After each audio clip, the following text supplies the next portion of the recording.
네, 안녕하세요.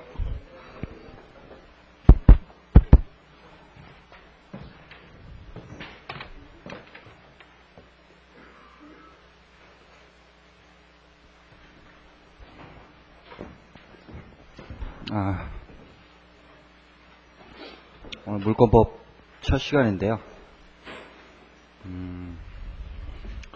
민법 총칙 아직 다 못 끝내고 물권법을 들어오게 돼가지고 조금 찜찜한데 뭐 주요한 내용은 다 봤습니다. 사실 법률까지만 보면은 그 다음 파트 보는 데는 별로 지장이 없고요.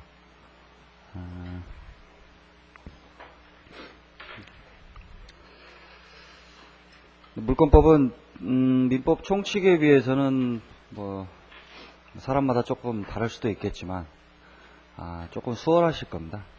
이 총칙은 주로 채권법하고 연관이 많이 되어 있어 가지고요. 채권법의 내용을 모르면은 민법 총칙을 이해하기가 상당히 좀 어려운 편이거든요. 근데 물권법은 상대적으로 좀 고립되어 있다고 그럴까? 이 독자적인 법리에 의해서 움직이는 게 굉장히 많습니다. 민법이 어려운 것은 처음부터 처음 공부할 때부터 저 뒤에 나오는 어려운 개념들까지 아직 배우지도 않은 그런 개념들이 막 튀어나오면서 그런 것들이 좀 어렵거든요. 용어가 좀 생소하고 전체적인 연관 하에서 이해해야 되는 것들이 굉장히 많기 때문에 그래서 처음에 공부할 때는 굉장히 어려운 편이죠. 하지만 물권법은 민총에 비해서는 상대적으로 좀 딱딱 독자적으로 딱딱 끊어져 있어요. 딱딱. 총론에 조금 뭐 있고 강론 들어가면은 뭐 각 물건에는 뭐가 있고 그 내용들은 어떻게 되고 효력은 어떻다. 딱딱딱딱 거기로 끝인 것들이 굉장히 많거든요. 연관성을 가지는 게 그렇게 많지가 않습니다. 그래서 조금은 수월하시지 않을까 뭐 이런 생각이 들고요. 내용 양적인 측면에서도 민법 총칙에 비하면 조금은 작은 편입니다. 그래서 원래 작년에 강의를 할 때도 뭐 88 원래 그러니까 예정 강의 시간에 이제 민총 8회 물권 8회 이렇게 했었는데 민총은 뭐 8회 도저히 못 끝내고 그래서 시간 늘리고 보강하고 근데 물권법은 거의 시간 초과 안 하고 8회 딱 끝냈어요. 그 정도 하면 딱 맞아요. 딱 맞는 그 분량인데 근데 지금 이제 올해부터 강의를 민총을 한 해를 늘리고 물권을 한 해 줄여가지고 지금 7회 일단 예정을 해놨는데 7회 하기는 해보니까 7회 하기는 좀 벅차더라고요. 예. 실망이세요? 7회면 끝날 줄 알았는데 또 초과하는 거야? 뭐 그래서 물론 끝낼 수는 있습니다. 여러분들 읽어보시라고 하고 넘어가고 그렇지만 이제 시험에 볼 수 있을 정도의 그런 이 설명을 하면서 제가 시험에서 볼 수 있을 정도로 하는 건 최소한 90점을 기준으로 합니다. 너무 높아요? 어쨌든 뭐 강의는 거의 제대로 강의 내용을 소화하시면 어떤 시험을 보시든지 90점 정도 만데 아무 지장 없습니다. 4, 5시험을 보더라도 뭐 별로 지장 없어요. 조금은 근데 좀 낮춰볼까 해도 거기서 거기에요. 왜냐면 공인중개사 시험이나 뭐 이런 것들도 뭐 지금 뭐 다른 시험 이런 거에 뭐 거의 진배 없기 때문에 우리 시험도 쉬운 문제가 조금 많이 나올 뿐이고요. 그러니까 사업시험하고 대비해봐가지고 쉽게 맞출 수 있는 문제가 사업시험에 대비해서 좀 많은 편인 조금 많을 뿐이지 실제 출제되고 하는 이 경향들을 이렇게 쭉 보면은 어느 정도 우리도 좀 고득점을 하려면은 거의 사업시험에 근접하는 그런 마음가짐을 가지고 공부할 필요가 있어요. 물론 우리가 2차 시험을 안 보기 때문에 뭐 학설 같은 것들을 유심히 볼 필요는 없죠. 그런 부분에서는 약간 공부 양이 줄긴 합니다만은 문제를 풀기 위한 기본적인 공부 내용은 거의 똑같다고 보시면 돼요. 크게 차이는 없습니다. 그래서 시험에 제가 강의하는 것은 시험 문제 보고 거기에 맞춰서 필요하다고 생각되는 부분을 하는 거거든요. 그냥 무턱대고 강의하는 게 아니고 강의할 때는 항상 기출문제 분석부터 먼저 하죠. 기출문제 분석부터. 그래서 최근에 출제 경향, 그다음 앞으로의 출제 방향 이런 걸 예측하면서 이제 강의 내용과 방향을 잡게 되는데요. 여러분들도 공부하실 때도 그렇게 해야 되죠. 물론 처음에 아무것도 모르는 상태에서 기출문제 봐봐야 아무 소용이 없겠지만, 일단 뭐 한두 번 정도, 한 번 정도 이렇게 보고 난 다음에는 가볍게 기출문제를 좀 보셔야 됩니다. 제가 자료를 지금 프린트를 좀 날아드리기도 하지만, 아, 이런 식으로 나오는구나. 아, 이 정도 대비를 해야 되겠구나. 이런, 그런 것들이 좀 필요하거든요. 근데 이제 그런 것들을 봤을 때 이제 거기에 맞춰서, 시험을 어느 정도 좀 제대로 볼 수 있게 강의를, 하려면은 그 정도는 해야 되겠더라고요. 한 8회 정도. 실제 사법시험은 훨씬 많이 하죠. 강의가 한, 물권법만 해도 한 12, 3회, 15회 뭐 이렇게까지도 하는 것 같은데, 사실은 그렇게 하는 강의는 쓸데없는 강의고요. 쓸데없는 거 가지고 이렇게 떠드는, 쓸데없는 거 가지고. 괜히 쓸데없이 돈 낭비하고 그러는데, 딱 8회면 맞아요. 딱 8회면. 근데 이제 8회를 하려면 이제 한번 보강을 해야 되고, 보강을 안 하고 하려고 그러면 좀 늘려서 하고 그래야 되거든요. 그건 이제 어떻게 할까 한번 생각을 해보기로 하고. 싫으시죠? 딱 7회에 끝냈으면 좋겠는데. 끝내볼까요? 네? 진짜로요? 여러분들이 고생하실 거예요. 이거. 설명을 생략할 수밖에 없기 때문에. 판례들 읽어보세요. 여기 매출 것이고. 그런 강의 굉장히 많습니다. 실제로. 라고 보면은. 자, 어디 몇 페이지 피세요? 몇째 줄? 어디서 어디까지 줄 것이고. 여기 별표 치시고, 짝 그어주고, 뭐. 빨간 펜 드시고. 근데, 그런 강의를, 대박 강의가 많습니다. 그런 강의가. 그래서, 그거 왜 듣고 있나 저는 참 이해가 안 가는데. 그 줄 끄고 싶으면 자기가 끄면 되지, 뭐. 강의 가가지고. 열심히 따라다니면서 바쁘게 막, 펜도 여러 개 들고 가면서, 빨간 펜 들어가면 빨간 펜 들어가지고 쫙 끄고, 파란 펜 들어가지고 끄라면 끄고, 뭐. 강의 듣고 나면 이제 뿌듯하죠. 이제 책에 줄이 그어져 있으니까. 이거, 강의 들었구나. 근데, 나중에 혼자 공부하려면 좀 팍팍하죠. 성적 안 나와요, 그렇게 하면. 어쨌든 처음에 공부할 때는, 이해를 하시면서 봐야 되고요. 그럼 처음에 이해했다고 해도 나중에 또 까먹거든요. 민총 해보셨으면 아실 거예요. 처음에 강의 듣고, 그렇구나. 또 복습해가지고, 그렇다, 이렇게 끄덕끄덕 하고 지나간 다음에, 한참 지나서 다시 한번 봐보세요. 한참도 아니고, 한 일주일만 지나서 가서 봐도 좀 가물가물해지고 그럴 거예요. 처음 보고 공부할 땐 누구나 다 그렇거든요. 안 그런 사람이 이상한 거예요, 안 그런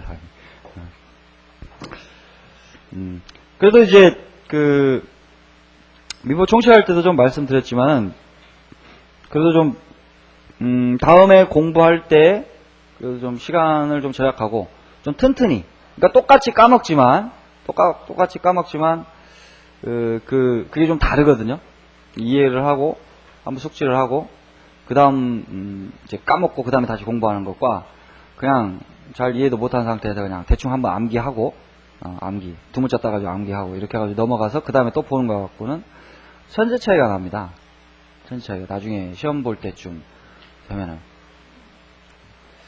그래서, 어쨌든, 공부를, 설명을 다 드려야 되는데, 설명 이해 못 하세요, 잘. 그니까, 판례 같은 것도, 전문을 보면 다 이해하거든요. 어떤 분이든지, 좀 읽기가 좀 귀찮아서 그렇지, 판례 전문을 보시면, 다 이해를 할 수 있습니다. 사실관계 나오고, 좀 주장 공방 나오고, 그리고 읽으면 다 이해를 할 수가 있어요. 그런데, 그런 식으로 판례를 실차면은, 무지하게 두꺼워지죠, 책이. 그래서 어쩔 수 없이 중간에 자를 수밖에 없고, 그 자른 파트 그것만 봐가지고는, 내용을 이해하기가 굉장히 좀 어렵습니다. 제가 판례를 되도록이면 길게 인용을 하죠, 길게. 그래도, 그래도 조금, 완전히는 못하더라도, 그럭저럭 그렇게 보고, 무슨 내용이고, 어떻다 하는 것도 이해할 정도의 판시는 넣었는데, 어쨌든 혼자 볼 때, 그래도 지금 이해하기가 좀 어려운 것들이 굉장히 많을 거예요. 그래서 그런 부분들은 설명을 드릴 수밖에 없거든요. 그 설명 드리고 딱 8회예요. 생각을 해보죠. 7회 힘드실 텐데. 자, 오늘은 이제 물권법 첫 시간이니까, 물권법을 간단히 개관을 하고, 가보도록 하죠. 민법 총칙할 때, 총칙을 개관을 하고, 그 다음에 물권법 개관을 잠깐 했죠, 잠깐. 오늘은 그때보다는 이제 조금은 상세하게 한번 개관을 해보겠습니다. 물권법은 결국 이제 물권에 관련된 법이고요. 물권이라는 개념하에서 이제 쭉 뽑아낼 수가 있습니다. 그럼 물권이 뭐냐?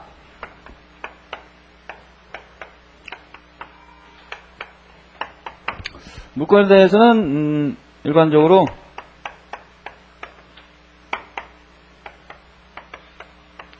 특정 독립한 물건을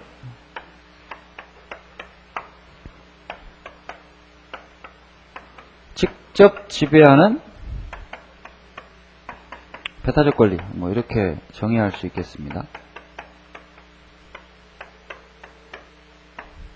아주 짧은 말이지만은 여기에서 대부분의 내용들을 뽑아낼 수가 있어요.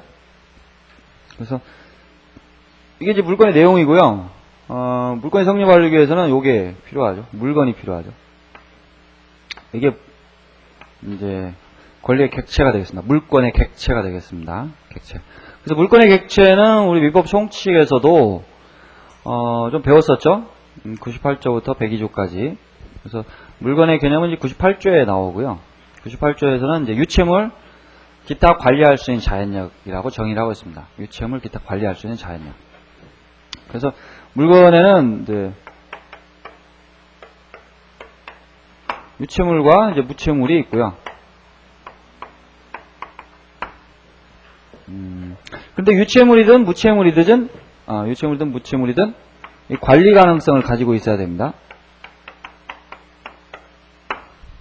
우리 법조문에 이제 관리 가능성 이런 표현을 쓰고 있는데 이 내용은 이제 배타적 지배 가능성이라고 해석을 해요.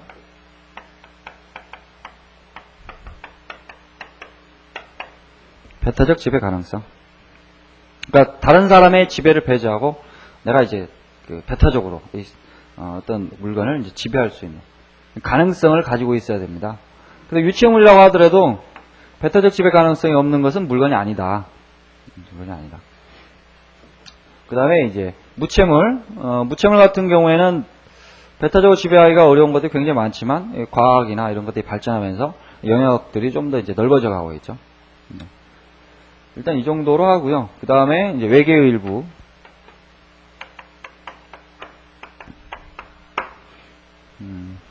그죠? 인체, 사람, 그 다음에 사람 안에 부착된 거, 뭐 이런 것도 이제 물건이 아니고요. 그 외의 것이어야 된다. 그 다음에 마지막으로 이제 독립성이 있어야 된다. 독립성.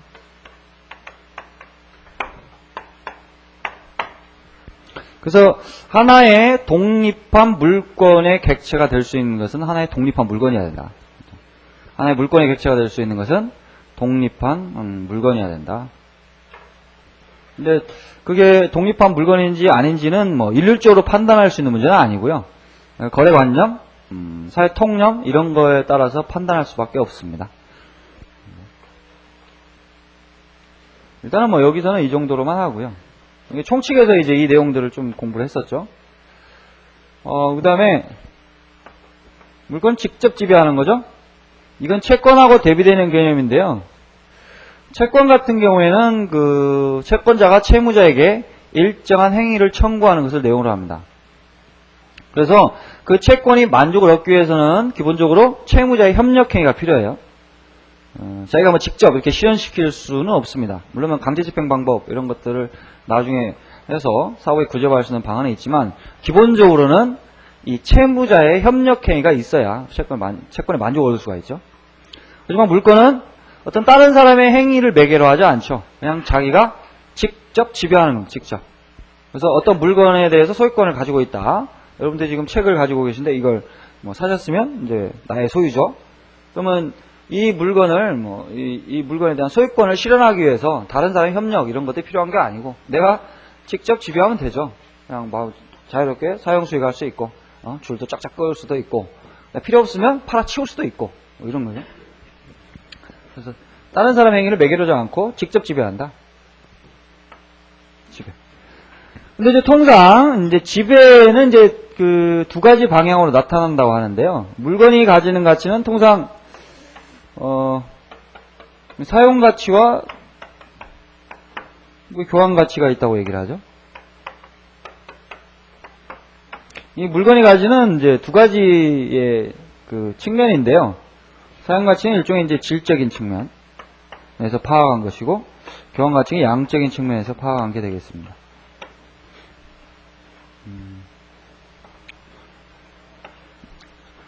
어떤 물건이 있을 때 그 물건은 이제 사용 가치가 있죠. 근데 이거는 똑같은 물건이라고 할지라도 사람에 따라서는 그 가치가 좀 다르죠. 그렇죠. 어떤 사람에게는 절실하게 필요한 물건이 어떤 사람에는 필요 없을 수도 있고 뭐 이런.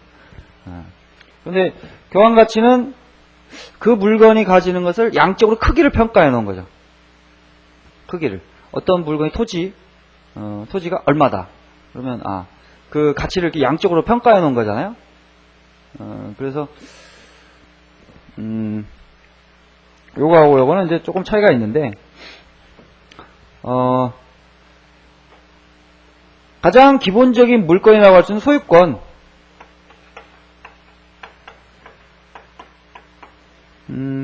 소유권은 물건이 가지는 이 사용 가치와 교환 가치를 전면적으로 지배하는 권리죠.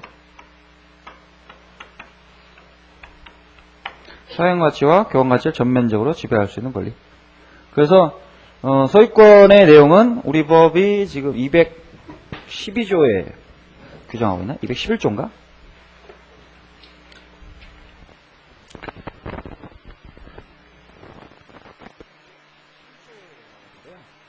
소유자는 법률의 범위 내에서 그 소유물을 사용수익 처분할 권리가 있다. 자, 물건은 다 법에 정해져 있습니다. 물건에 뭐가 있고 그 어떠한 효력을 가지는 것인지는 다 법에 나와 있어요. 그래서 법규 해석의 문제입니다. 기본적으로 물건은. 그래서 소유물을 사용수익 처분할 권리가 있다. 사용수익이라고 하는 것은 요거에 대한 측면이죠. 사용가치에 대한 지배 측면. 자유롭게 사용수익할 수 있다. 사용수익할 수 있다. 그 다음에 처분할 수 있다는 것은 바로 요 부분입니다. 어떤 물건을 자기가 소유하면서 사용수익할 때는 교환가치가 특별한 그런 큰 의미를 가지는 건 아니에요. 교환가치는 그냥 그 물건이 가지는 가치가 이 정도다 이렇게 평가하는, 아직까지는 뭐 실현이 안 돼 있는 잠재적인 그런 측면이라고 볼 수 있습니다. 그런데 이 물건을 처분을 하면 그 실현이 될 수 있죠. 값어치가 얼마다 그럼 그만한 이제 대가를 받게 되잖아요. 처분이라는 것은 바로 이 부분을 얘기하거든요. 그 소유권자는 그 물건을 쓰다가 팔아치우고 싶다 뭐 이러면은 자유롭게 처분할 수 있고 그 다음에 그 처분의 대가로 받은 그런 것들 그거 있죠. 대가로 받은 것을 이제 소유자 취득할 수가 있죠. 현실화되는 거죠. 잠재적인 교환 가치가.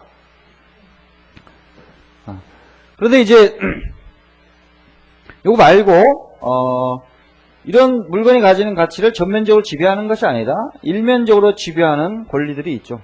그게 이제 제한 물건이고요. 제한 물건. 그런데 사용 가치의 지배를 목적으로 하는 물건은 용익 물건이라고 하고, 교환 가치의 지배를 목적으로 하는 것이 담보 물건입니다.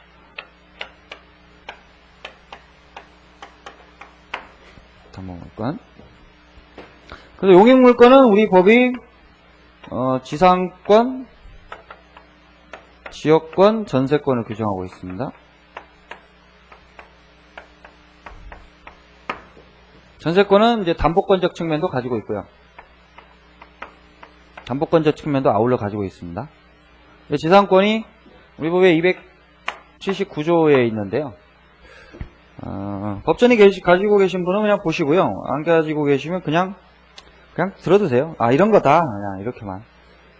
279조 보시면 지상권자는 타인의 토지에, 지상권의 그 목적물은 타인의 토지입니다. 그래서 타인의 토지에 건물 기타 공작물이나 수목을 소유하기 위하여 그 토지를 사용하는 권리가 있다. 목적은 이제 건물기 딱 공작물 소유하게 한 것이고요. 내용은 이제 그 토지를 사용하는 권리. 남의 토지를 이제 사용할 수 있는 권리. 지상권이 되겠습니다. 그래서 요거하고는 상관이 없어요. 교환가치하고는. 지역권은 292조에 나와 있는데요. 292조 한번 보시겠습니다. 291조네. 291조. 291조에 지역권자는 일정 목적을 위하여 타인의 토지를 자기 토지에 편익에 이용하는 권리가 있다. 그럼 내용이 특정되어 있지는 않습니다. 이거는 어떠한 목적이든지 그것이 강행법규 위배에 되지 않는 한 어떤 것이든 자유롭게 할 수가 있어요. 지역권은 우리 주위에서 그렇게 자주 볼 수 있는, 흔히 볼 수 있는 건 아닙니다. 여러분들 공부하시기 전에 아직 지금 지역권이 좀 생소하시죠? 거의 들어본 적이 별로 없으실 거예요. 판례도 그렇게 별로 없고. 근데 어쨌든 법적으로는, 이런 권리라는 게 이제 인정이 되고 있는데, 예를 들어서 일정한 토지를, A라고 하는 토지가 있는데요. A 토지. 옆에 B 토지가 있다. 근데 흔히 통행권. 그러니까, 이쪽에 이제 길이 이렇게 있는데요. 공로가 있는데, 이 토지를 제대로 사용 수익하려면은, 요 토지를 한번 쓸 필요가 있다. 이랬을 때, 여기서 여러 가지 약정이 가능하거든요. 요걸 빌릴 수도 있습니다. 이 땅을 아예 이렇게 해가지고 이 땅을. 그래서 임차권, 임대차 계약을 체결할 수도 있고요. 다른 약정을 통해서 아예 배타적으로 이게 사용 수익할 수도 있습니다. 이 부분은. 근데 서로에게 가장 좋을 수 있는 방법이 이제 지역권인데요. 지역권. 그러니까 이 토지의 가치를 증가시키기 위해서 이 토지를 사용 수익이 아니고 이게 사용할 권리를 취득하는 것을 약정할 수가 있죠. 그래서 지역권 설정 계약을 체결하게 되면은 그냥 이 땅을 이렇게 통행할 수 있는 권리가 생겨요. 통행지역권 약정을 하게 되면. 근데 요거는 이제 다른 것들하고는 다르게요. 만약에 여기에 대해서 임대차 계약을 체결했다라고 하면 물론 채권자인 것이지만 임대차 계약을 체결하게 되면 이 땅에 대해서 아예 그러면 이 땅의 소유자는 이 땅을 사용 수익하지 못하거든요. 얘가 이제 약정 이 주인만 이제 사용하게 됩니다. 근데 지역권 같은 경우에는 그냥 일정 목적을 위해서 그 토지를 사용하는 데 그치거든요. 그래서 얘도 그냥 통행하고 하면 되고 얘도 이 통행을 방해하지 않는 범위에서는 이 땅의 소유자도 그냥 자유롭게 이용하는. 그래서 공용적인 성격이 굉장히 강합니다. 그러니까 물건의 기본적인 내용은 다른 사람의 지배를 배제하고 자기가 이제 이렇게 완전히 지배를 하게 되는 것인데 이거는 서로 이제 함께 공생하는 이런 성격의 권리예요. 이런 거 말고도 이 땅에 건축물을 지을 때 몇 층 이상은 짓기 않기로 약정한다. 이런 것들도 가능해요. 부작위를 내용으로 하는 지역권 이런 것들. 그래서 워낙에 내용이 좀 특정되어 있지 않기 때문에요. 조금 다양한 권리라고 볼 수 있겠죠. 근데 우리 시험 공부할 때는 별로 그렇게 중요한 내용은 아니에요. 지역권은 좀 내용이 별로 없고 조문 정도하고 판례 몇 개가 있는데 그 정도만 보면 충분한 내용이 되겠습니다. 그 다음에 전세권 303조인데요. 전세는 많이 들어보셨죠? 전세? 근데 우리가 일반적으로 전세라고 얘기할 때는 채권적인 전세를 말합니다. 우리 민법에서 여기 물권법 파트에서 공부하는 전세권은 전세권 설정 계약을 체결하고 등기를 한 걸 말합니다. 등기. 그래서 보통 전세라고 얘기할 때는 여기서 공부하는 전세가 아니야. 그건 채권의 임대차에 따른 것이라고 봐야 됩니다. 303조 보시면 전세권자는 전세금을 지급하고 전세권이 성립하기 위해서는 전세금을 지급해야 됩니다. 그 다음에 타인의 부동산을 점유하여 그 부동산의 용도에 쫓아 사용 수익하며 이렇게 돼요. 용도에 쫓아 사용 수익하며. 사용 가치에 대한 지배 측면을 나타내고 있죠. 용익 물권성. 그 다음에 그 부동산 전부에 대하여 후순위 권리자 기타 채권자보다 전세금의 우선 변제를 받을 권리가 있다. 우선 변제권, 이게 이제 그 담보물권의 본질적인 내용이거든요. 근데 전세권은 그래서 기본적으로 그 타인의 부동산을 사용 수익하는 내용을 합니다. 그게 사실은 이제 주된 측면이라고 볼 수 있겠죠. 그렇지만 나중에 존속기간이 끝나게 되면 전세권 설정자, 소유자죠. 전세권 설정자가 전세금을 반환해야 됩니다. 전세금을. 근데 전세금을 반환하지 않고 있다. 이러면은 그 집을 바로 이제 경매에 붙여가지고요. 경매에 붙이면 매각대금이 나오죠. 거기에. 그래서 그 매각대금으로 전세금의 우선 변제 충당할 수 있는 이런 권리가 있습니다. 그건 담보물권의 본질적 측면이야. 요거. 담보물권은 교환가치의 지배를 내용으로 한다고 했죠. 현실적인 측면에서 보면 교환가치의 지배한다는 것은 그 물건을 처분할 수 있다는 겁니다. 처분할 수가 있고 그 처분의 대가로 나오는 것을 자기가 이렇게 취득할 수 있다는 거거든요. 그래서 어떤 물건을 처분할 수 있는 것은 기본적으로 소유자만이 가능한 겁니다. 소유자만이. 그리고 소유자가 그 매각대금을 가져가게 되죠. 그런데 이제 담보권이 설정이 되면 소유권이 그만큼 제한돼요. 그 범위 내에서. 그래서 담보물권자가 그 권리를 가지게 되거든요. 그래서 전세권자가 소유권자가 아님에도 불구하고 소유자가 전세금 반환 채무 이행을 지체하게 되면은 처분할 수가 있고 전세권자가 처분에 붙일 수가 있어요. 처분에 붙일 수가 있고 거기서 나오는 매각대금으로 소유권자 우선해서 자기가 먼저 먹고 남는 돈이 있으면 반환하게 된다는 거죠. 그래서 두 가지 측면을 다 가지고 있습니다. 원래 여기서 출발한 거지만 여기까지 이제 가지고 있죠. 그래서 이렇게 세 가지가 우리 법에 규정이 되어 있고요. 자, 담보물권은 이제 유치권, 질권,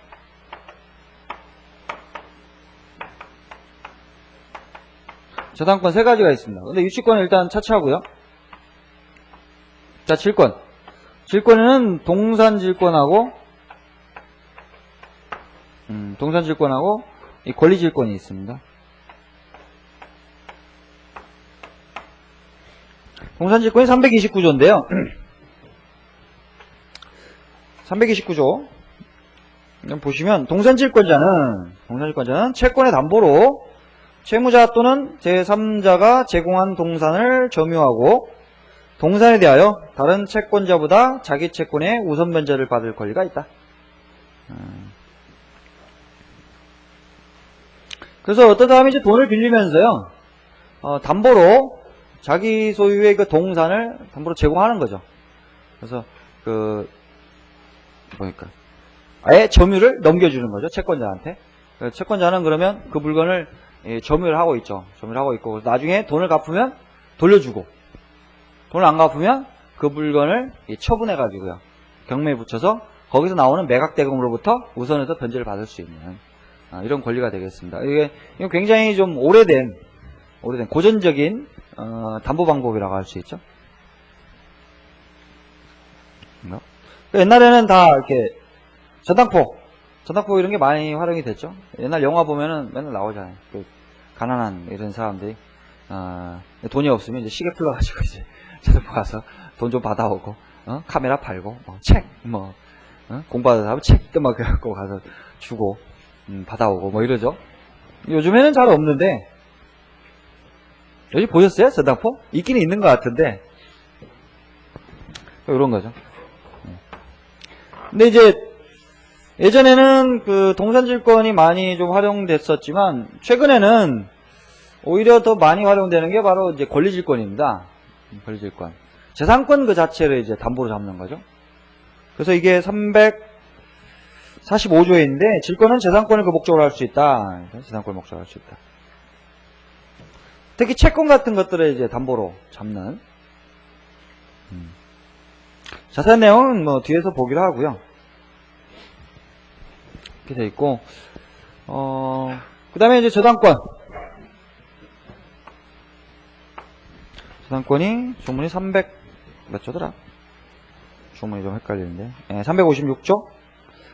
356조 보시면 저당권자는 채무자 또는 제3자가 점유를 이전하지 아니하고, 특징이 점유를 이전하지 않는다는 거예요. 자, 질권 같은 경우에는 이전해야 됩니다. 점유를 채권자한테. 그러니까 돈을 빌면서 채무자가 그 물건을 이렇게 사용 수익할 수가 없죠. 넘겨줘야 됩니다. 그런데 저당권은 점유를 이전하지 않고요. 채무의 담보로 제공한 부동산에 대하여, 그래서 목적물이 부동산입니다. 목적물이 부동산이에요.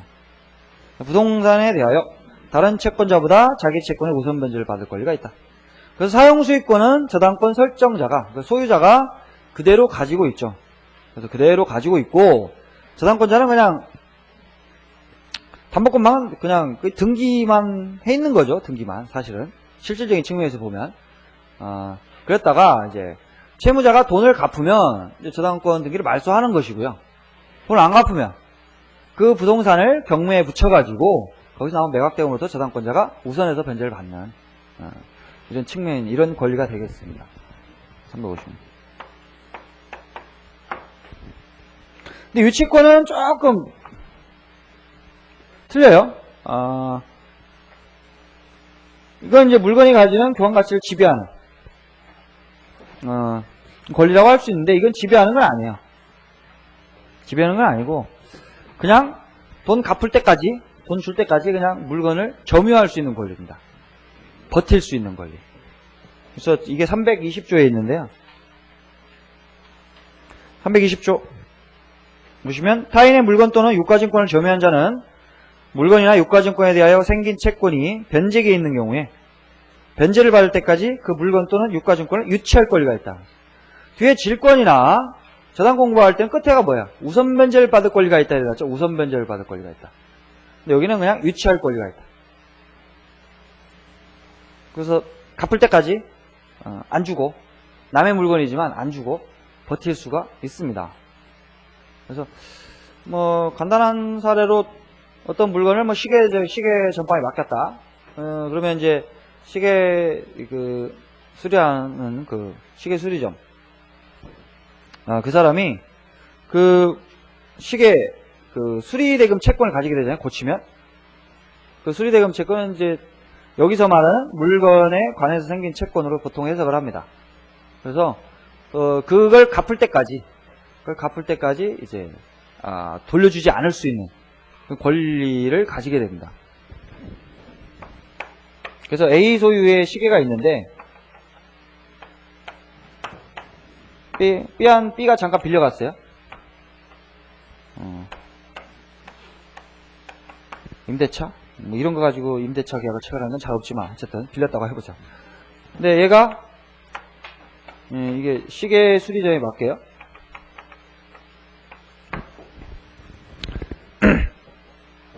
근데 시계를 고치면 C가 B한테 수리대금 채권을 가지게 되죠. 그렇죠? 그럼 원래 계약관계에서요, B가 C한테 시계를 받기 위해서는 돈을 줘야 됩니다. 수리대금을. 그 동시행의 항변권이 있거든요.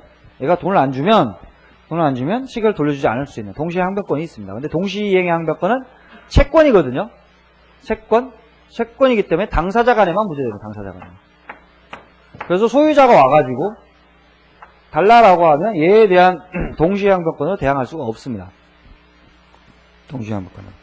그런데 여기에서 소유자가 와가지고 달라고 했을 때 얘가 돈도 못 받고 돌려줘야 한다면 상당히 부당한 결과가 발생한다는 거죠. 그래서 이런 경우에 이제 유치권이 발생하는 것을 해석합니다. 그러니까 그 수리대금 채권은 그 물건에 관해서 생긴 채권이다. 그래서 그 누구에 대해서도 돈 받기 전에는 돌려주지 않을 수 있는 권리, 이게 인정이 되거든요. 소유자가 와서 반환을 청구하더라도 돈 줄 때까지 나 못 주겠다. 물론 수리대금 채권이 얘에 대해서 행사해야 되는데요. 얘에 대해서 행사하지 못하거든요. 얘에 대해서 행사해야 되는데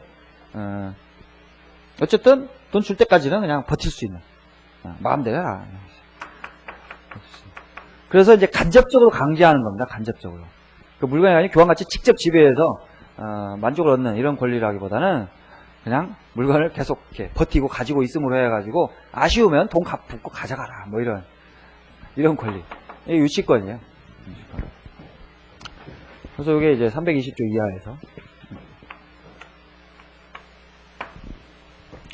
그러면 이게 기본적으로 소유권, 그 다음에 지상지역 전세, 유치지권, 저당권 7개죠? 7개.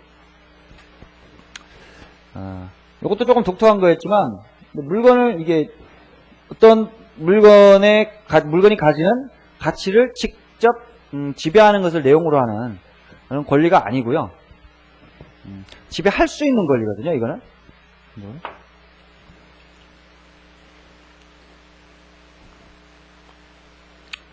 그 내용이 없고요. 그냥 물건을 사실상 지배하면은 그냥 그거 자체를 보호해주는 권리가 있습니다.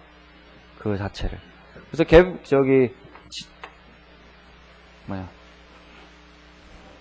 물권법 강론으로 가면 처음 배우는 그 권리가 점유권이라는 거거든요.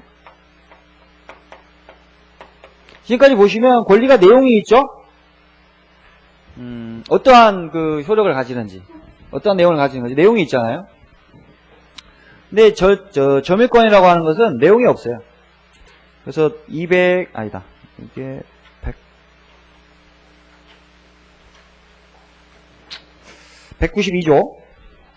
192조인데 물건을 사실상 지배하는 자는 점유권이 있다. 물건을 사실상 지배하는 자는 점유권이 있다. 그러니까 이거는 물건을 지배할 수 있는지 없는지 이걸 묻지 않고서요. 어떤 물건을 사실상 지배하면 그 자체로 점유권이라는 걸 인정해 주는 겁니다. 그래서 그 자체를 보호해줘요. 그러니까 도둑놈이라고 하더라도 어떤 물건을 훔쳐갔다. 도둑놈이 그 물건을 사실상 지배하고 있다. 그러면 그 자체가 보호가 됩니다. 보호가.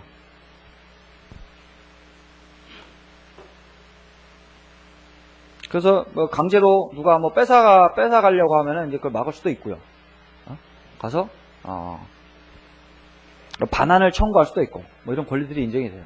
그 외에 꽤 많은 내용들이 있거든요.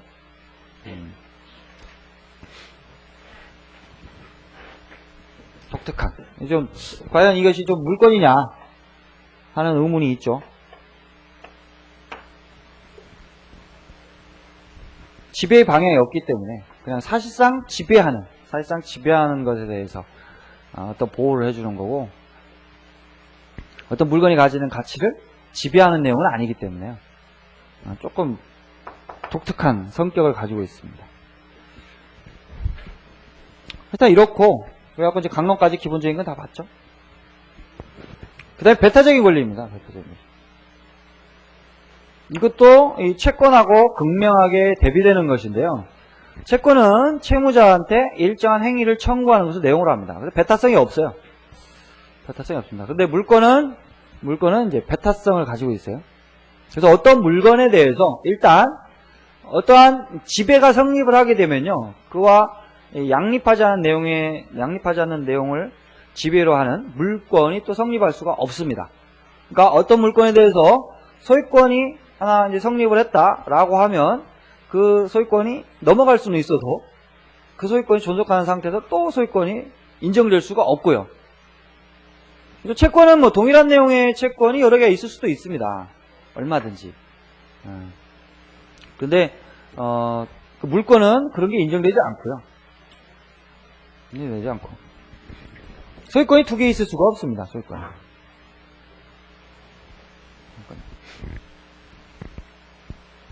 그 다음에 이제 지상권 뭐 이런 것들도 보면은 지상권.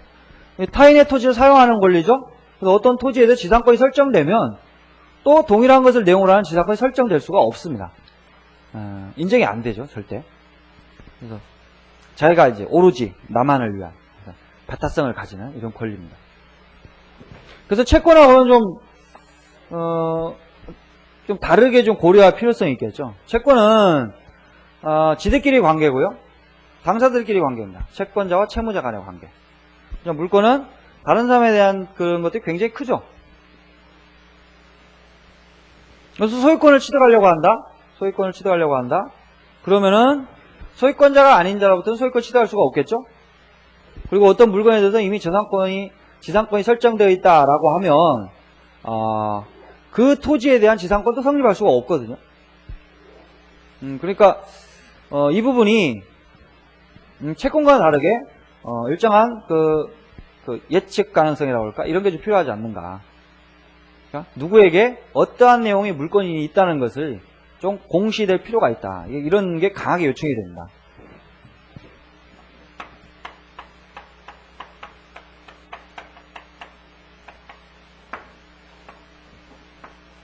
채권이야 뭐 지들끼리 관계니까 굳이 대외적으로 공시될 필요가 없겠지만 물건은 제3자에 대한 미치는 영향이 굉장히 크다는 거죠.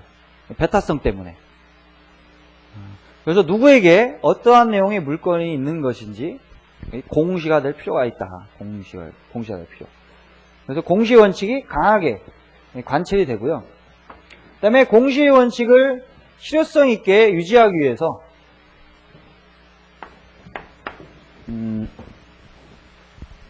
물권법정지를 취하고 있습니다.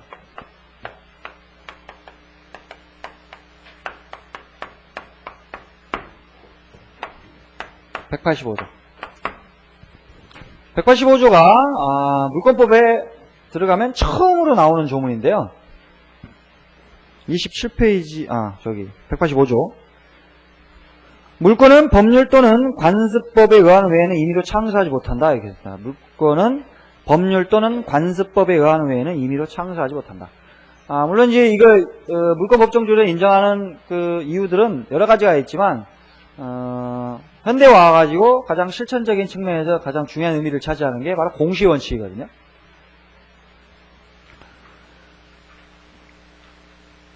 물권의 종류가 너무 수없이 많고 복잡하고 뭐 이러면은 공시가 어렵다는 거죠.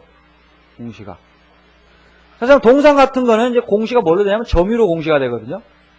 동산은 공시할 방법이 없잖아요. 누가 어떤 권리가 공시할 방법이 없습니다. 그래서 그냥 이 점유. 그건 순전히 의제적인 거라고도 볼 수 있는데 점유에서 공시가 되고요. 부동산 같은 경우에 이제 등기로 공시가 된다. 등기로. 근데 점유 그 자체로 뭘 공시할 수 있겠어요? 점유하면서 뭐 나 소유자 이렇게 써붙이고 다닐 겁니까? 뭐 이런 어렵잖아요. 그러니까 사실상 공시의 기능은 말은 그렇게 하는데 좀 무력합니다. 좀 실상은. 근데 부동산은 조금 나은데 수없이 많은 물건이 있어 보세요. 제대로 좀 공시가 좀 안 되겠죠. 지금도 몇 개 안 되는데도 그거 등기부 뭐 복잡한 거 보면은 뭐 일반인들이 보면 참 파악하기 힘듭니다. 임대차 계약을 체결하거나 뭐 어떤 그 부동산에 대한 권리를 취득하기 위해서는 반드시 해보는 게 부동산 등기부 때 보는 거잖아요. 안 떼보셨어요? 등기부 안 떼보셨어요? 등기부 한번 떼보세요. 등기부. 물론 이제 우리도 이제 공부를 하게 되는데 딱 그 상식으로 되어 있잖아요. 어떤 뭐 부동산을 사들인다거나 아니면 전세 계약을 체결한다거나 그냥 임대차 계약을 체결할 때도 이게 어떤 건가 파악해 보려고 등기부를 떼보잖아요. 근데 거기에 대해서 수없이 많은 물건이 막 있고 막 내용도 다양하고 이러면 어떻게 되겠어요? 도저히 파악이 어렵다는 거죠. 공시가 제대로 안 됩니다. 공시가. 그래서 아주 간단하게 몇 개만 인정해줘요. 몇 개만 법으로 딱 정해놨습니다. 물건의 종류를 딱 법으로 정해놨습니다. 제3자에 대해서 배타적으로 주장할 수 있는 그 물건의 종류를 딱 정해놓고 그 물건의 내용도 당사자들이 마음대로 약정하지 못하도록 당사자들이 마음대로 정하지 못합니다. 이게 채권과 완전히 다르죠. 채권은 그것이 반사회적 법률행위고 반사회적 법률행위가 아니고 가행규정에 위배되지 않는 한 어떠한 내용이든지 가능하죠. 기본적으로 당사자 약정에 의해서 다 가능합니다. 근데 물건은 그게 아니죠. 물건은 딱 법에 정해져 있고 내용도 법이 딱 정해져 있습니다. 법이. 그래서 공시하기도 굉장히 좀 쉬운 편이죠. 공시하기도 딱 뭐 소유권 누구, 갑구에 이제 소유권 누구, 제한물권 있으면 이제 등기에 의해서 공시된 게 지상권, 취역권, 전세권. 그 다음에 이제 요건 아니고 저당권 이런 게 이제 공시가 되죠. 등기부에 딱 떼보면은. 그 다음에 내용 자체도 딱 법이 정해져 있기 때문에요. 저당권의 효력은 이런 뭐 전세권의 효력은 뭐가 있고 그러니까 딱 알기 쉽다는 거죠. 딱 보면 이런 거.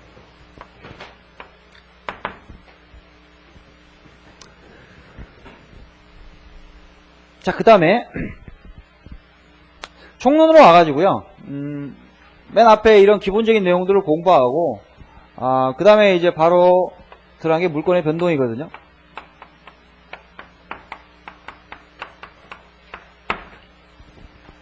물권의 변동.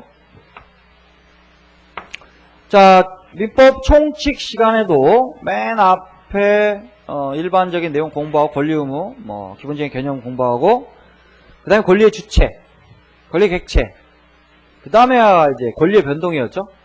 근데 거기에서의 권리의 변동은 이제 모든 권리를 포괄하는 개념이죠. 채권, 물권, 뭐 그때 무차저당권이나 뭐 이런 것들 다 포괄하는 개념입니다. 근데 여기는 이제 물권법이기 때문에 물권을 공부한다는 거죠.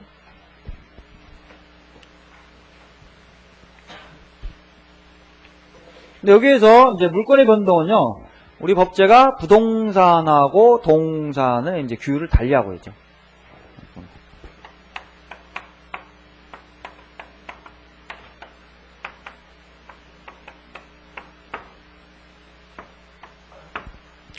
자, 부동산 물권이 변동하기 위해서는 어떤 요건을 충족해야 되느냐? 자, 어떤 권리의 변동이 생기기 위해서는 요건을 갖춰야 되죠. 그 요건이 이제 법률 요건이라고 하는 것이고, 법률 요건은 딱 두 가지 뿐이죠. 법률행위, 법률규정. 물론 법률규정은 딱 법률 규정이 없어도 이렇게 그 당사자의 의사에 의하지 않는 것들 다 포괄하는 개념인데요. 딱 두 가지밖에 없습니다. 법률의 규정, 법률행위. 법률행위는 뭐예요?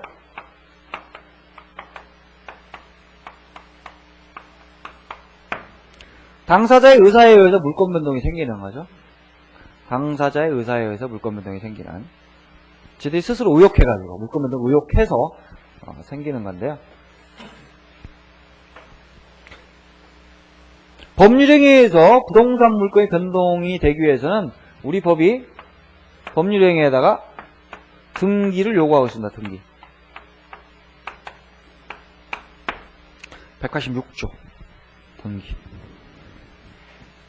186조 우리 책에는 29페이지에 있는데요.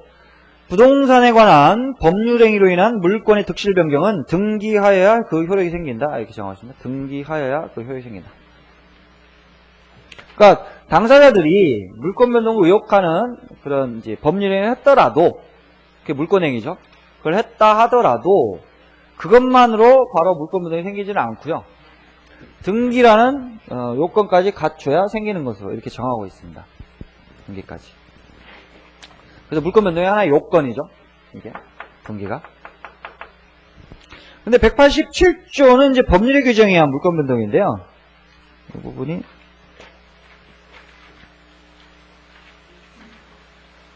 (41페이지에) 있습니다. 41페이지 보시면 상속, 공용징수, 판결, 경매, 기타 법률의 규정에 의한 부동산에 관한 물권의 취득은 등기를 요하지 않는다. 그러나 등기를 하지 아니하면 이를 처분하지 못한다. 이렇게 되어 있죠.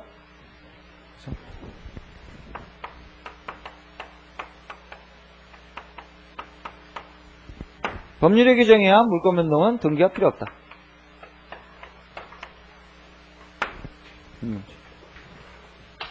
그래서 대표적인 게 상속, 뭐 이런 거 생각해보면 상속. 어떤 사람이 부동산을 소유하고 있었다. 근데 죽어버렸네. 그러면은 죽은 사람이 권리를 갈 수가 없잖아요. 그럼 누구한테 가야 됩니다. 누구한테. 그럼 기본적으로 이제 상속인이 있으면 상속인한테 넘어간다는 거죠. 그럼 상속인한테 이전 등기를 하지 않으면 안 넘어오느냐? 굉장히 이상하죠? 중간에 공중에 붕 떠버리는.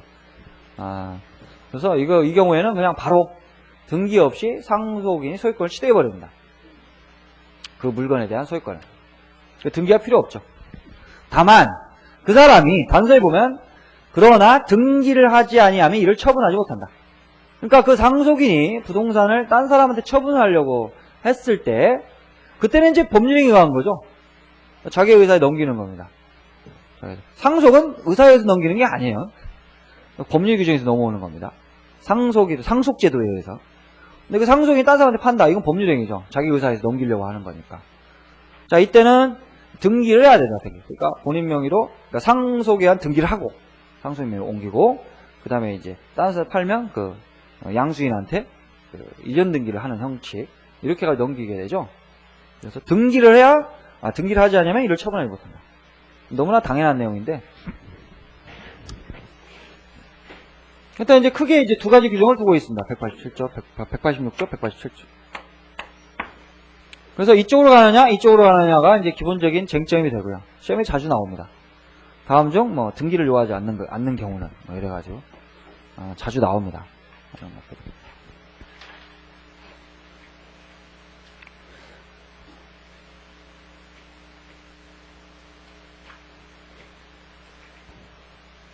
여기 공부할 때요, 여기서의 법률행위는 이제 물권행위를 의미한다고 말한 게 통설이거든요.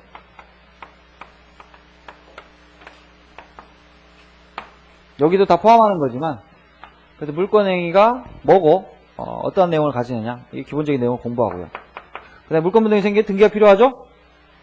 등기? 그래서 등기는 어떻게 해야지 요건을 갖추게 되느냐. 등기의 형식적 유효요건, 뭐 실제적 유효요건, 이런 것들을 공부합니다. 우리 부동산 관계법규 할 때 등기를 공부하게 되겠지만은, 우리 민법에서도, 등기는 꽤 중요한 내용입니다.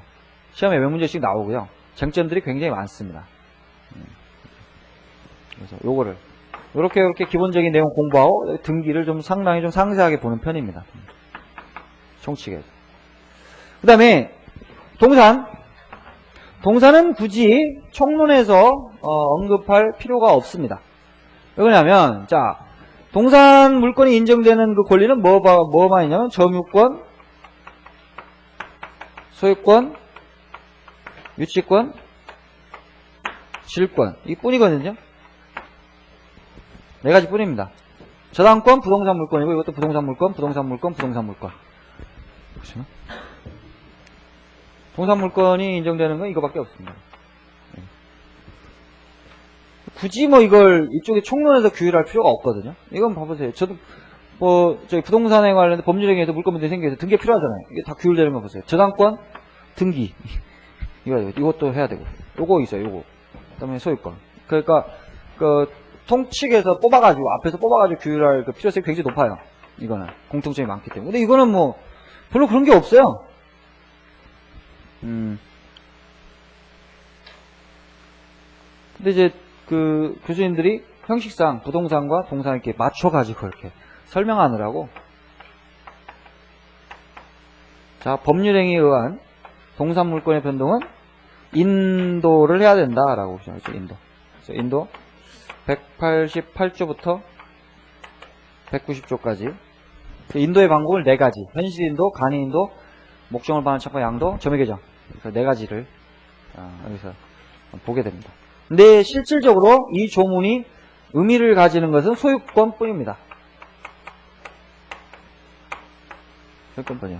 왜냐하면 질권은 실질적으로 점유계정을 금지하는 규정을 따라 두고 있기 때문에,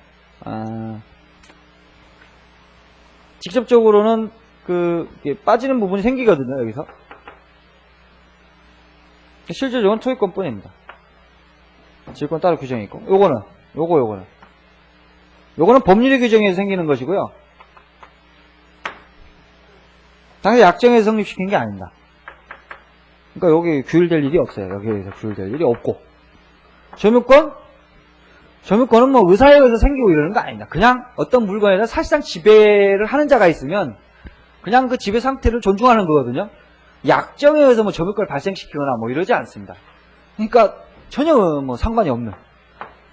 실제로 요것뿐이에요, 요거. 소유권. 그러니까 총론에서 규율하는 의미가 별로 없죠. 소유권에서 그냥 규율해도 그냥 편제상 소유권에서 해도 큰 문제가 없는 파트입니다. 그 다음에 법률의 규정도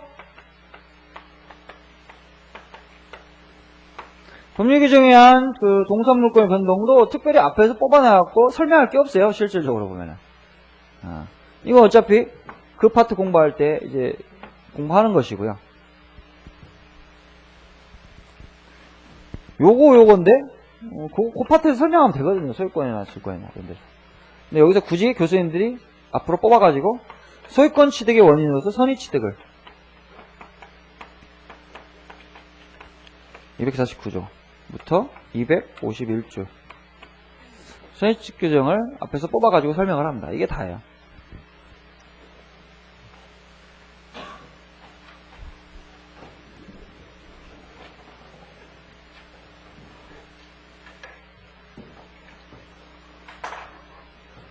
총론은 이제 이거 끝나고 뒤에 물권의 소멸이 나오는데 그건 이제 내용이 그렇게 많지는 않으니까 실질적으로 물권법 총론은 이게 답니다. 여기까지가 185조부터 191조까지 이제 191조 혼동이라는 건데 실질적으로 이게 다거든요. 185조 몇 개야 조문 안 되죠. 몇 개 조문이 안 되는데 내용이 꽤 많습니다. 꽤 책에서도 총론 파트도 꽤 되죠. 양이.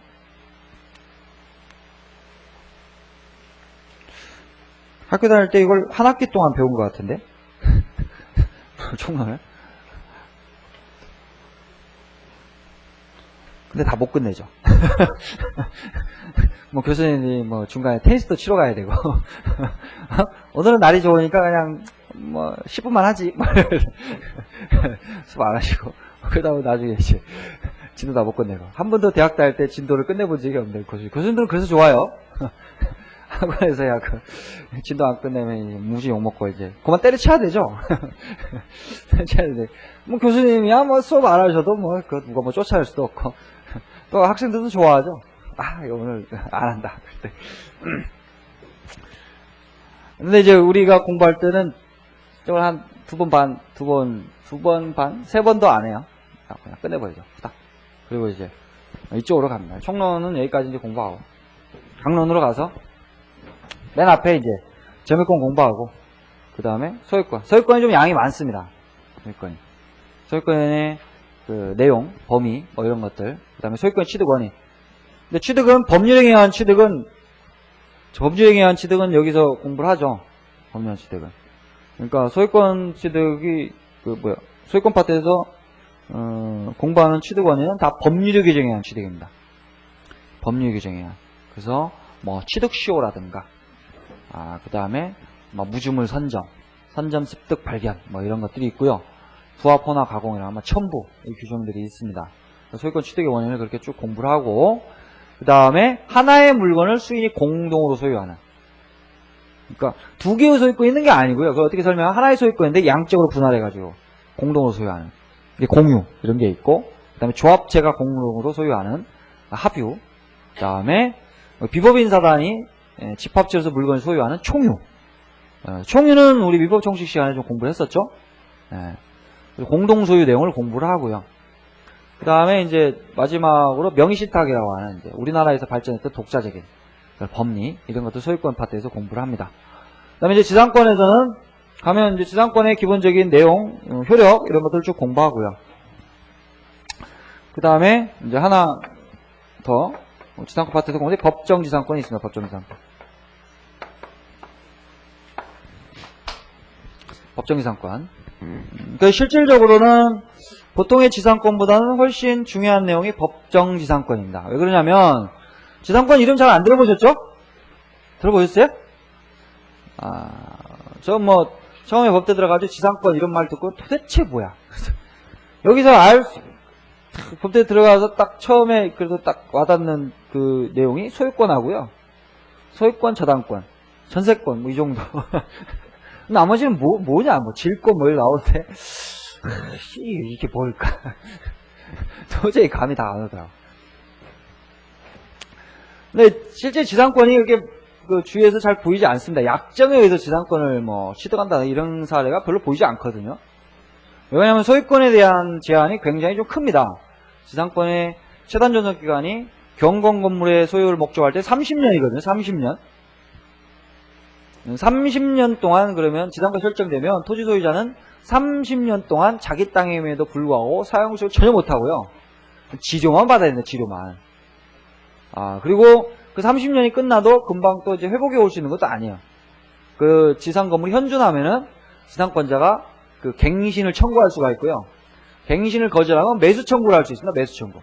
그래서 그 건물을 매수할 돈이 없으면 울며 겨자 먹고 또 갱신을 해줘야 돼요. 그럼 갱신하면 또 30년이에요. 그러니까 이 소유자한테는 상당히 꺼리는 이런 측면들이 굉장히 많거든요. 약정에 의해서 이런 걸 하는 경우가 별로 안 보입니다. 다만 이제 오히려 법률의 규정에서 인정되는 것들이 있거든요. 이거는 이제 그 지상물의 철거나 뭐 쓸데없이 뭐 철거하는 이런 거 방지하고 뭐 여러 가지 요인들에 의해서 인정되는 경우가 있습니다. 근데 그거는 굉장히 판례들이 많고요. 판례들이 그 시험에도 자주 출제됩니다. 올해도 법정기상권에서 한 2문제 정도 나왔죠. 작년에도 나왔었고 굉장히 요파트 판례가 많아가지고 공부할 게 많아요. 설명할 것도 많고. 지역권은 아까도 잠깐 말씀드렸지만 별로 공부할 게 별로 없어요. 그냥 뭐 조문도 너무 많아요. 조문도 별로 나올 조문도 그렇게 많지도 않은데 하여튼 그 정도 내용만 간단히 보고 넘어가면 되고, 전세권은 실제 우리 그 거래계에서 예전에 전세권을 그렇게 많이 찾아보기가 어려웠습니다. 이게 예전에 그 채권적 전세에서 발전해 온 것을 이제 물권화 시킨 거거든요. 물권화. 옛날에는 다 채권적 전세였는데 이거 물권화 시킨 겁니다. 근데 등기를 잘 안 해요. 이거 등기해야 되거든요, 전세권 등기를. 근데 등기를 잘 안 해주죠, 소유자들이. 잘 없었습니다. 근데 이제 최근에 전세를 설정할 때 전세금이 높아진 그런 게 굉장히 많죠. 예를 들어서 강남 이런 데에서 은행 뭐 이런 거 들어간다. 그러면 전세금 얼마나 주겠어요? 엄청난 돈을 준다는 거죠. 그래서 그 엄청난 돈을 주고 들어가면서 단순한 임대차 계약을 체결하게 되면 굉장히 위험하다는 거죠.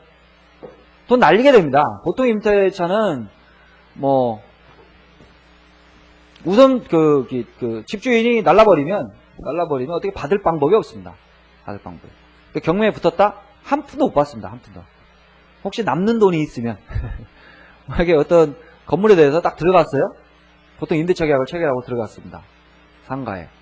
근데 거기에 저당권이 설정되어 있고 뭐 이렇다. 근데 집주인이 그 돈을 안 갚아가지고 경매에 붙었다. 그러면 이런 애들부터 받아가죠, 돈을. 우선 변제권을 가진 애들부터 경매에 붙으면 남는 돈이 없으면 한 푼도 못 받아요. 근데 그러니까 그런 그 엄청난 돈을 주고 들어가는 사람이 그냥 보통의 임대차 계약을 체결하면서 상당히 좀 위험부담이 크다는 거죠.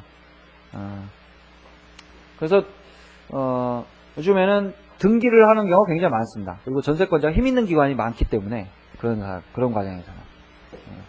그리고 최근에는 그 주택임대차 같은 경우에요. 주택임대차 같은 경우에 서민의 주거생활 안정을 위해서 주택임대차보호법이 제정이 됐잖아요. 50 정권에서 만들어져서 지금은 상당히 어느 정도 좀 정비되어 있는 이런 상태인데, 집주인들이 등기를 안 해주잖아요, 그죠? 등기. 왜 등기를 안 해주냐면, 등기를 해놓으면은 은행 같은 데서 담보로 잡고 돈 빌려 굉장히 어렵잖아요. 전세금이 딱 설정되어 있다. 얼마? 뭐 1억 원짜리 집인데 전세금이 3천만짜리가 딱 돼 있다. 그럼 이미 뭐 한 5천, 5, 6천 담보에서 빼버리는 거죠. 돈 빌리기가 힘들잖아요. 그러니까 등기를 잘 안 해주죠. 등기를. 그러니까 예전에 그래서 집주인들이 뭐 물건 팔고 나가버렸다. 딴 사람한테 팔고. 그럼 새로운 집주인이 와가지고 너 나가라 그러면 나가야 된다는 거죠. 돈 한 푼도 못 받고, 보증금 한 푼도 못 받고 나가야 된다는 거죠. 이런 일들이 이제 비일비재하니까 아예 법으로 간단하게 그 주민등록하고 인도라는 그 두 가지 요건만 간단히 갖추게 되면 대항력이라는 걸 취득하게 해줘가지고 용의물권처럼 취급해주거든요. 그 소유자가 바뀌어도 주장할 수 있게끔. 그리고 확정일자라는 걸 받게 되면 임차보증금 반환 채권에 대해서 우선 변제권을 가지게 되죠. 우선 변제권을. 담보 그 채권임에도 불구하고 담보권의 본질이 우선 변제권을 주게 됩니다. 그러니까 요즘엔 등기를 하지 않아도 실질적인 측면에서는 전세권만큼의, 어떤 측면에서는 전세권보다 강화되는 측면도 있거든요. 그런 걸 해주다 보니까 요즘에는 집주인들이 전세를 해주는 게 예전보다 좀 많아진 것 같아요. 예전보다는 좀 등기를 해주는 거. 그래서 전세권이 조금 많아졌습니다. 예전에는 조문 정도만 보면 됐었는데 최근에는 전세권 등기도 많아지고 그러면서 그에 관련된 분쟁도 많아지면서 판례들이 굉장히 많아졌습니다. 그래서 꽤 중요한 파트가 됐어요, 전세권.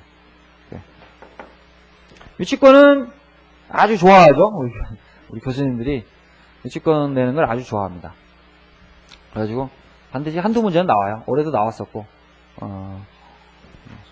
질권은 한 문제. 역시 질권도 한 문제 정도 딱 나오면 한 문제. 요거 아니면 요거. 요거 아니면 요거. 근데 최근에 권리를 질권의 목적으로 하는 경우가 많아져 가지고요. 출제 비중이 요게 좀 높아졌습니다. 3년 연속 요거 나왔는데, 요거 한번 나올 때가 된 것 같아요. 한번. 예전에는 한번 번갈아 가면서 한번 나오는 것 같더니 3년 연속 쫙 이렇게 다. 내년에는 요쪽으로 가지 않을까 이런 예상도 해봅니다만 어쨌든 공부할 때 다 해야죠. 한 문제 정도 나오고요. 저 다음 거는 우리 거래계에서 많이 행해지는 가장 이제 전형적인 담보수단 중에 하나죠. 공부할 것도 굉장히 많고요. 열심히 봐야 됩니다. 이 부분은. 그리고 민법에서 규율한 건 이건데요. 규율한 건 이건데 우리 거래계에서 발전한 이제 담보제도가 이제 있죠. 그걸 통칭해가지고 보통 이제 비전형 담보 이렇게 얘기하는데요. 거래계에서 아주 간편하게 채권의 만족 얻을 수 있도록 담보제도를 개발하는 것들이 있거든요. 근데 가장 전형적으로 많이 쓰였던 것들이 이제 가등기 담보라든가 양도 담보라든가 이런 것들. 그래서 지금은 이제 법이 가등기 담보 등에 관한 법률이 만들어져 가지고 그에 의해서 규율하는 것도 좀 늘긴 했는데요. 이것도 꽤 중요한 쟁점입니다. 우리나라에서 참 기형적으로 많이 발전한 그런 제도인데요. 많이 나와요. 이것도. 올해는 쉬었는데, 해마다 한두 문제씩 꼭 나옵니다. 한두 문제씩. 그래서, 일단 뭐 총론적인 내용은 뭐 이 정도로 하고요. 이게, 여기까지 이렇게 공부를 하면 물권법 끝이에요. 좀 단순해 보이나요? 뭐 스케일이 좀 작죠? 민법 총칙 막 크다하게 한번. 법률행위의 성립요건, 유효요건 해가지고 크다하게 그냥 채권까지 가가지고 쫙 하는 것보다는 민법 총칙 한번 설명하면 요거 한 카드 다 부족하잖아요. 물건 딱 단순할 때 한 반면으로 딱 끝. 몰랐는데 공부하다 보면 좀 어려운 면도 많이 생기지만 총칙보다는 단순할 겁니다. 잠시 쉬었다가요. 책 들어가 보도록 하겠습니다.